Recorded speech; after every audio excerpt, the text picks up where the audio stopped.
Hello friends, स्वागत है आपके अपने यूट्यूब चैनल सनी सर के एक नए क्लास में। इससे पहले जो है आप लोगों का मैथ्स का एग्जाम जो है समाप्त हो चुका है। यानी कि आप ये वीडियो देख रहे हैं तो आप लोगों का मैथ्स का एग्जाम जो है बहुत बेहतर गया होगा। और जिनका बेहतर नहीं गया है वो टेंशन ना लें, क्योंकि अगर आप टेंशन लेंगे तो आपका अगला एग्जाम भी जो है खराब जाने वाला है। तो इसके चलते जो है आप जाकर घर पे क्वेश्चन नहीं मिलाएंगे, और क्वेश्चंस नहीं मिलाएंगे तो आपको टेंशन कम होगा। एग्जाम के बाद आप क्वेश्चंस मिलाते रहिएगा। इस समय जो है फोकस आपको अगले एग्जाम पे करना है, यानी कि साइंस के एग्जाम पे करना है। तो साइंस के एग्जाम में थोड़ा हम जो है आप लोगों के लिए हेल्प करेंगे। और क्या हेल्प करेंगे, थोड़ा जो है गौर से आप सुनेंगे। इस वीडियो से पहले हमने जो है शॉर्ट क्वेश्चंस का सभी विषय का प्रोवाइड करवा दिया है, चाहे फिजिक्स हो। फिजिक्स का शॉर्ट क्वेश्चंस हमने लगभग 30 से 35 ऐसे क्वेश्चंस करवाए हैं जिनसे क्वेश्चंस जो हैं आपके बोर्ड एग्जाम में पूछे जाने वाले हैं। केमिस्ट्री का भी क्वेश्चंस जो है हमने लगभग करवा ही दिया है, और केमिस्ट्री के भी क्वेश्चंस जो है 30 से 35 ऐसे क्वेश्चंस करवाए हैं जिनमें से प्रश्न आपके पूछे जाएंगे। और रही बात बायोलॉजी की, तो बायोलॉजी भी जो है आप लोगों को करवा दिया गया है। फिजिक्स, केमिस्ट्री और बायोलॉजी, ये तीनों सब्जेक्ट का जो है शॉर्ट क्वेश्चंस आपको ऑलरेडी करवा दिया गया है। इसका लिंक जो है वीडियो के डिस्क्रिप्शन में मिल जाएगा। लिंक नंबर 1 जो है फिजिक्स का होगा, लिंक नंबर 2 जो है केमिस्ट्री का होगा, और लिंक नंबर 3 जो है बायोलॉजी का होगा। मेरे कहने का मतलब है कि अगर ये शॉर्ट क्वेश्चंस आपने पढ़ लिया, लगभग 90 से 95 ऐसे शॉर्ट क्वेश्चंस हैं साइंस के लिए जो आपने पढ़ लिया आज, यकीन मानिए आपके एग्जाम में इससे बाहर कुछ भी प्रश्न नहीं आने वाले हैं। यानी कि यहीं से जो है शॉर्ट क्वेश्चंस आपके एग्जाम में आने वाले हैं। ये हम अपने 2016 से 2021 के एक्सपीरियंस के अनुसार हम बता रहे हैं। और क्वेश्चंस बैंक और मॉडल पेपर जितने भी प्रश्न जो हैं वो हमने देखने के बाद ही इन क्वेश्चंस को गेस किया है। तो पहले इन क्वेश्चंस को जाकर आप जरूर देखें, फिजिक्स, केमिस्ट्री, बायोलॉजी के शॉर्ट क्वेश्चंस। उसमें जो है हम आंसर भी बताए हैं। अगर उन प्रश्नों को आप देखते हैं, वो वीडियो अगर आप देख लेंगे तो ये पूरा प्रश्न आपको याद हो जाएगा। ठीक है, नेक्स्ट जो है आज हम बताने जा रहे हैं आप लोगों को क्लास 10th साइंस के इंपॉर्टेंट लॉन्ग क्वेश्चन। और किसका, तो सबसे पहले जो है हम फिजिक्स का आपको बताएंगे। यानी कि ये जो है फिजिक्स का क्वेश्चन है, लॉन्ग क्वेश्चन फिजिक्स का है। इसके बाद जो है आज ही यानी कि कल जो है आप लोगों का एग्जाम है, तो फिजिक्स का ये क्वेश्चंस जो है आंसर सहित 2 बजे अपलोड होगा। यानी कि ये वीडियो जो है 2 बजे अपलोड होगा।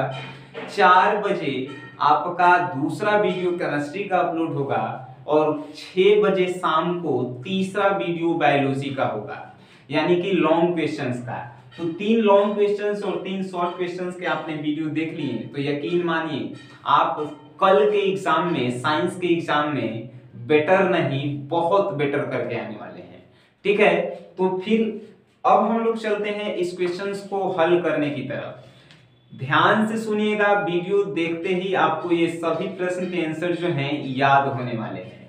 तो सबसे पहले प्रश्न है कि प्रकाश के वर्ण विक्षेपण से आप क्या समझते हैं, और इंद्रधनुष का व्याख्या करें।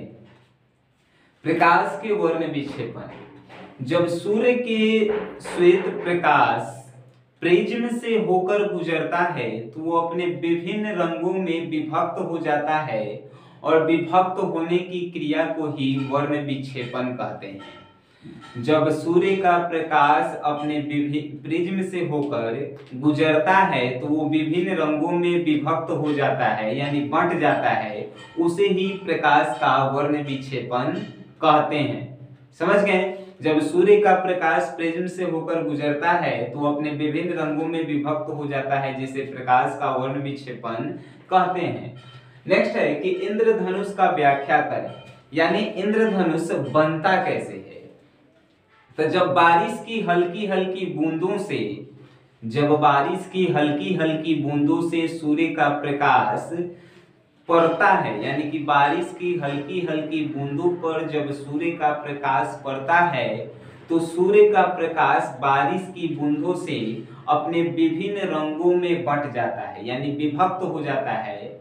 जब बारिश की हल्की हल्की बूंदों पर सूर्य का प्रकाश पड़ता है तो बारिश की बूंदों के कारण सूर्य का प्रकाश अपने विभिन्न रंगों में विभक्त हो जाता है, जिससे एक रंगीन पट्टी का निर्माण होता है और उसी रंगीन पट्टी को इंद्रधनुष कहा जाता है। ये जो है इंद्रधनुष प्रकाश के अपवर्तन और पूर्ण आंतरिक परावर्तन के कारण बनता है। इंद्रधनुष कैसे बनता है? तो प्रकाश के अपवर्तन और पूर्ण आंतरिक परावर्तन के कारण इंद्रधनुष बनता है। इंद्रधनुष मुख्यतः दो प्रकार के होते हैं, प्राथमिक इंद्रधनुष और द्वितीयक इंद्रधनुष। प्राथमिक इंद्रधनुष जो है एक बार अपवर्तन और एक बार परावर्तन के कारण बनता है, तो वही द्वितीयक इंद्रधनुष जो है एक बार अपवर्तन और दो बार पूर्ण आंतरिक परावर्तन के कारण इंद्रधनुष का निर्माण होता है, द्वितीयक इंद्रधनुष का। हमें आशा है कि आप लोग जो हैं याद ये कर लिए होंगे, यानी कि याद हो गया होगा। नेक्स्ट क्वेश्चन हम लोग लेते हैं कि निकट दृष्टि दोष क्या है। निकट दृष्टि दोष की जगह जो है आपसे ये भी पूछ सकता है कि मायोपिया क्या है। मायोपिया जो है इंग्लिश में निकट दृष्टि दोष को कहा जाता है। और इसके बाद है कि इसके क्या कारण है, इसके संशोधन की विधि को समझाएं। तो निकट दृष्टि दोष को पहले हम लोग समझते हैं। नेत्र में उत्पन्न वैसा दृष्टि दोष जिसके कारण हमें निकट की वस्तु दिखाई देती है, दूर की वस्तु दिखाई नहीं देती है। नेत्र में उत्पन्न वैसा दोष जिसमें हमें निकट की वस्तु दिखाई देती है, दूर की वस्तु नहीं दिखाई देती है, वैसे दोष को ही कहते हैं निकट दृष्टि दोष। या ऐसे भी लिख सकते हैं कि वैसा दृष्टि दोष जिसमें निकट की वस्तुएं दिखाई देती है उसे ही निकट दृष्टि दोष कहते हैं। निकट दृष्टि दोष के क्या कारण है, यानी निकट दृष्टि दोष होता क्यों है? तो निकट दृष्टि दोष जो है 40 से 50 साल की उम्र के बाद, यानी कि बुजुर्ग लोगों में निकट दृष्टि दोष होता है। इसके पीछे रीजंस क्या है? जो नेत्र में लेंस हम लोगों का होता है, इस लेंस का फोकस दूरी बढ़ जाने के कारण निकट दृष्टि दोष नेत्र में उत्पन्न होता है। नेत्र लेंस का फोकस दूरी बढ़ जाने के कारण नेत्र दोष, निकट दृष्टि दोष उत्पन्न होता है नेत्र में। अब इसके संशोधन की विधि क्या है, यानी निकट दृष्टि दोष को हम लोग कैसे हटा सकते हैं, वो भी थोड़ा समझिए। हमने एक ट्रिक आप लोगों को ऑलरेडी प्रोवाइड करवाया होगा कि नीदी अज औ बेबा, नीदी अज औ बेबा, ये ट्रिक जो है हम ऑलरेडी आपको प्रोवाइड करवा चुके हैं। इसको थोड़ा फिर से एक बार एक्सप्लेन करते हैं। निकट दृष्टि दोष का उपचार अवतल लेंस से, दीर्घ दृष्टि दोष का उपचार उत्तल लेंस से, और अबिंदुकता का उपचार बेलनाकार लेंस से, और जरा दूरदर्शिता का उपचार जो है बाइफोकल लेंस से किया जाता है। अब आशा है कि आप समझ गए होंगे कि निकट दृष्टि दोष का उपचार यानी संशोधन कैसे कर सकते हैं। तो जिस व्यक्ति को निकट दृष्टि दोष उत्पन्न हुआ है, उसको जो है अवतल लेंस से बने चश्मे का उपयोग करना चाहिए, जिससे निकट दृष्टि दोष का संशोधन हो सके। समझ गए? नेक्स्ट है कि प्रतिरोध और विभवांतर के साई मात्रक लिखें और ओम के नियम का सत्यापन करें। प्रतिरोध और विभवांतर का एसआई मात्रक आपको बताना है और ओम के नियम का सत्यापन करना है। तो हम आपको बता देते हैं प्रतिरोध का एसआई मात्रक क्या होता है। प्रतिरोध का एसआई मात्रक जो है ओम होता है, ठीक है। प्रतिरोध का एसआई मात्रक ओम होता है। और नेक्स्ट हम बात करते हैं विभवांतर की, तो विभवांतर का एसआई मात्रक जो है वोल्ट होता है। विभवांतर का एसआई मात्रक वोल्ट होता है, याद हुआ। नेक्स्ट हम बात कर रहे हैं कि ओम के नियम का सत्यापन करें, यानी ओम के नियम को जो है प्रूफ करना है। तो ये जो है समीकरण बनाने के अगर हम बनाने लगे तो थोड़ा लंबा टाइम लगेगा, लेकिन इसका परिभाषा हम आपको जरूर बताएंगे। जब किसी चालक तार के दोनों सिरों का ताप स्थिर रहता है, जैसे कि जब किसी चालक तार के दोनों सिरों का ताप जो है स्थिर रहता है, तो इससे प्रवाहित होने वाली विद्युत धारा इसके बीच के विभवांतर के समानुपाती होती है। जब किसी चालक तार से विद्युत धारा प्रवाहित की जाती है और उसके सिरों का ताप स्थिर होता है तो विद्युत धारा विभवांतर के समानुपाती होती है, यानी कि V समानुपाती I, तो V बराबर RI भी हम लोग लिख सकते हैं। यही जो है ओम का नियम है। समझ गए आप लोग कि ओम का नियम क्या है। जब किसी चालक तार के से विद्युत धारा प्रवाहित की जाती है और चालक तार के दोनों सिरों का ताप स्थिर रहता है तो उससे प्रवाहित होने वाली विद्युत धारा विभवांतर के समानुपाती होती है। ठीक है, नेक्स्ट हम बात करेंगे चौथे नंबर क्वेश्चंस की कि विद्युत मोटर क्या है, इसके सिद्धांत और कार्यविधि को स्पष्ट करें। विद्युत मोटर क्या है, इसके सिद्धांत और कार्यविधि को स्पष्ट करें। तो विद्युत मोटर एक ऐसा जनित्र, एक ऐसा मशीन भी बोल सकते हैं, एक ऐसा यंत्र भी बोल सकते हैं, एक ऐसा यंत्र जो विद्युत ऊर्जा को यांत्रिक ऊर्जा में बदलता है, उसे ही विद्युत मोटर कहते हैं। एक ऐसा यंत्र जो विद्युत ऊर्जा को यांत्रिक ऊर्जा में बदलता है, उसे हम लोग विद्युत मोटर के नाम से जानते हैं। अब जो है विद्युत मोटर किस सिद्धांत पे कार्य करता है, तो विद्युत मोटर जो है विद्युत चुंबकीय प्रभाव के सिद्धांत पर काम करता है। विद्युत मोटर विद्युत चुंबकीय प्रभाव के सिद्धांत पर काम करता है। नेक्स्ट हम बात करेंगे कि इसकी कार्यविधि क्या है। इसके कार्यविधि यानी ये कैसे कार्य करता है। तो विद्युत मोटर जो है जब इसको चुंबकीय क्षेत्र के प्रभाव में रखा जाता है और इस पे एक बाहरी बल यानी कि बाहर से जब कोई बल इस पे कार्य करता है तो ये जो है घूर्णन करने लगता है, यानी कि नाचने लगता है, नाचने गोल गोल चक्कर लगाने लगता है, जिससे विद्युत ऊर्जा यांत्रिक ऊर्जा में कन्वर्ट हो जाती है। समझ गए, तो ये कार्य कैसे करता है ये भी आप समझ गए।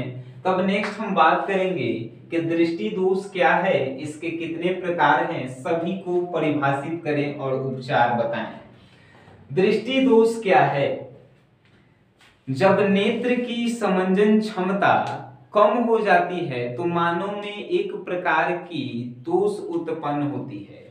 जब मानव के नेत्र का समंजन क्षमता का होता है तो देखने की पावर, तो मानव के देखने की समंजन क्षमता जब कम हो जाती है तो मानव के नेत्र में एक विशेष प्रकार का दोष उत्पन्न होता है जिसे दृष्टि दोष के नाम से हम लोग जानते हैं। समझ गए, ये नहीं याद हुआ। तो जब मानव के नेत्र के शक्ति कम हो जाता है तो मानव के आंख में एक प्रकार का रोग होता है जिसे दृष्टि दोष रोग कहते हैं। अब इसके कितने प्रकार हैं, यानी कि मानव नेत्र के इसके कितने प्रकार हैं। तो मानव नेत्र यानी कि दृष्टि दोष मुख्यतः 3 प्रकार के होते हैं। टोटल 4 होता है लेकिन मुख्यतः आपसे पूछे तो 3 प्रकार के ही होते हैं। निकट दृष्टि दोष, दीर्घ दृष्टि दोष और जरा दूरदर्शिता। निकट दृष्टि दोष, दूर दृष्टि दोष और जरा दूरदर्शिता, ये 3 प्रकार के दोष होती हैं। सभी को परिभाषित करें। अब सबको परिभाषित करना है कि निकट दृष्टि दोष क्या है। तो नेत्र में उत्पन्न वैसा दोष जिसमें निकट की वस्तुएं दिखाई देती है, दूर की वस्तुएं नहीं दिखाई देती है, उसे निकट दृष्टि दोष कहते हैं। दीर्घ दृष्टि दोष यानी कि दूर दृष्टि दोष, नेत्र में उत्पन्न वैसा दोष जिसमें दूर की वस्तुएं दिखाई देती है, निकट की वस्तुएं दिखाई नहीं देती है, उसे दीर्घ दृष्टि दोष या दूर दृष्टि दोष कहते हैं। निकट दृष्टि दोष को इंग्लिश में मायोपिया कहा जाता है और दीर्घ दृष्टि दोष को इंग्लिश में हाइपरपोएपिया कहा जाता है। ठीक है, हाइपर मायोपिया कहा जाता है। अब जो है जरा दूरदर्शिता, तो जरा दूरदर्शिता को जो है थोड़ा समझते हैं। तो नेत्र में उत्पन्न वैसा दोष जिसमें थोड़ा सा निकट की वस्तु दिखाई देती है और थोड़ा सा दूर की वस्तु दिखाई देती है, उसे ही जरा दूरदर्शिता दोष के नाम से जानते हैं। ये परिभाषा हो गया, यानी सभी को परिभाषित करें। इनके अब उपचार बताएं, यानी निकट दृष्टि दोष का उपचार। तो ट्रिक हम काहेला बताए थे, निकट दृष्टि दोष यानी नी से निकट दृष्टि दोष का उपचार अवतल लेंस, दीर्घ दृष्टि दोष तो उत्तल लेंस, और जरा दूरदर्शिता यानी कि बाइफोकल लेंस। समझ गए? ये क्वेश्चन का आंसर भी जो है आप लोगों को मिल गया। नेक्स्ट क्वेश्चन हम बात करते हैं कि विद्युत जनित्र से आप क्या समझते हैं, यह किस सिद्धांत पर कार्य करता है, इसकी बनावट एवं क्रियाविधि को वर्णन करें। विद्युत जनित्र से आप क्या समझते हैं, यह किस सिद्धांत पर कार्य करता है, इसकी बनावट एवं क्रियाविधि का वर्णन करें। तो विद्युत जनित्र किसे कहते हैं? विद्युत मोटर और विद्युत जनित्र जो है एक दूसरे के उल्टा होता है। यानी कि हम बताए थे कि विद्युत मोटर विद्युत ऊर्जा को यांत्रिक ऊर्जा में कन्वर्ट करता है, उसे विद्युत मोटर कहते हैं। तो जो यांत्रिक ऊर्जा को विद्युत ऊर्जा में कन्वर्ट करता है, उसे ही जो है हम लोग क्या कहते हैं, विद्युत जनित्र कहते हैं। जैसे कि जनरेटर ये विद्युत जनित्र जो हमने के शादी ब्याह में जनरेटर होता है ओकरे कहा जाता है। तब विद्युत जनित्र यानी यांत्रिक ऊर्जा, हाथ से चालू करते हैं ओकरा, तो यांत्रिक ऊर्जा को जो है वो विद्युत ऊर्जा में हाथ से चालू करते हैं तभी तो लाइन देता है। तो यांत्रिक ऊर्जा को जो विद्युत ऊर्जा में कन्वर्ट करता है उसे ही हम लोग विद्युत जनित्र कहते हैं। यह किस सिद्धांत पर कार्य करता है? तो विद्युत जनित्र जो है विद्युत चुंबकीय प्रेरण सिद्धांत पर काम करता है। विद्युत जनित्र विद्युत चुंबकीय प्रेरण सिद्धांत पर काम करता है। अब जो है यह कार्य कैसे करता है? तो विद्युत जनित्र को चुंबकीय क्षेत्र में जब रखा जाता है तो उसपे जो है चुंबकीय प्रेरण उत्पन्न होता है, जिसके कारण वह यांत्रिक ऊर्जा को विद्युत ऊर्जा में कन्वर्ट करता है।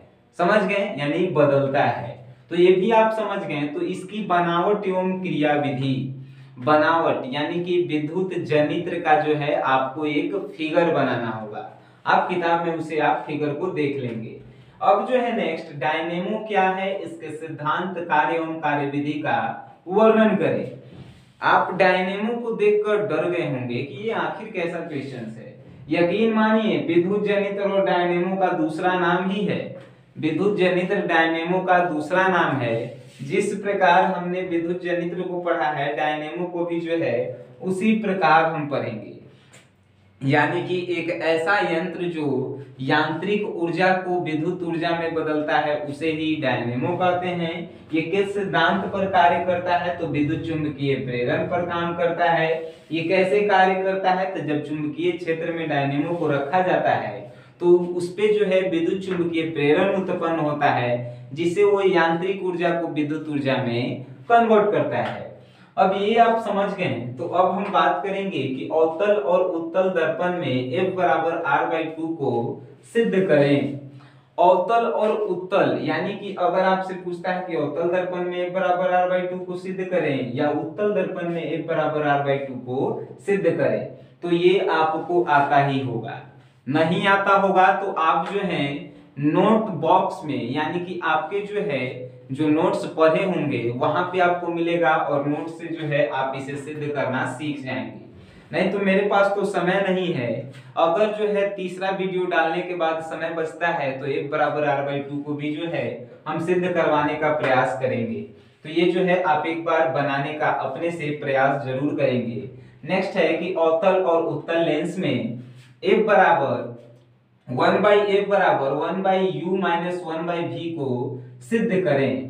तो अवतल और उत्तल लेंस में या तो आपसे कहेगा कि अवतल या उत्तल दर्पण में 1/F बराबर 1/U प्लस 1/V दर्पण सूत्र को सिद्ध करें, या तो कहेगा कि 1/F बराबर 1/U माइनस 1/V लेंस सूत्र को सिद्ध करें। अवतल या उत्तल कोनों में कहेगा। तो ये भी जो है आप प्रैक्टिस करके ही जाएंगे। ये दोनों प्रश्न F बराबर R/2 और ये दोनों प्रश्न आप प्रूफ करके ही जाएंगे घर से। फिजिक्स के ये दोनों जो है इंपॉर्टेंट प्रश्न हैं, ठीक है। नेक्स्ट है 10वां नंबर, चालक अचालक एवं अर्धचालक में अंतर स्पष्ट करें। ये प्रश्न जो है बताने लायक नहीं है, इसीलिए ये प्रश्न आपके ऊपर हम छोड़ते हैं। अचालक मतलब क्या होता है? वैसा पदार्थ जिसमें विद्युत धारा आसानी से आ जाता है, यानी जिसमें लाइन आता है वो अचालक कहा जाता है, जिसमें लाइन नहीं आता है उसे अचालक कहते हैं, और जिसमें तनी तनी लाइन आता है वो जो है अर्धचालक कहा जाता है। अब 5 को अंतर तो लिखना है, तो चालक केकरा कहेंगे? तो धातु चालक होता है, लकड़ी जो है अचालक होता है, अर्धचालक का होता है? तो अर्धचालक जो होता है जिसमें थोड़ा थोड़ा लाइन आता है, जैसे कि बूंदा। ये जो है बहुत आसान प्रश्न है, इसका जो है 5 अंतर आप अपने से घर पे लिख के जो है प्रैक्टिस आप कर लेंगे। तो जितने भी हमने 10 फिजिक्स के ये प्रश्न बताए हैं, यकीन मानिए इन 10 में से ही कोनो एगो प्रश्न जो है आपके बोर्ड एग्जाम के फिजिक्स में आने वाले हैं। और यह इस वीडियो के तुरंत 2 घंटे के बाद ही जो है दूसरा वीडियो केमिस्ट्री पे अपलोड होने वाला है। तो आप लोग जो है इसको पहले क्लियर कर लें, उसके बाद जो है उस वीडियो का आप इंतजार करें और इसको वहां तक शेयर कर दें जहां तक आपको लगता है कि शेयर करने से वो पास हो जाएगा, तो वहां तक इस वीडियो को शेयर जरूर करें। सो गाइस, वीडियो देखे हैं तो वीडियो देखने के लिए धन्यवाद।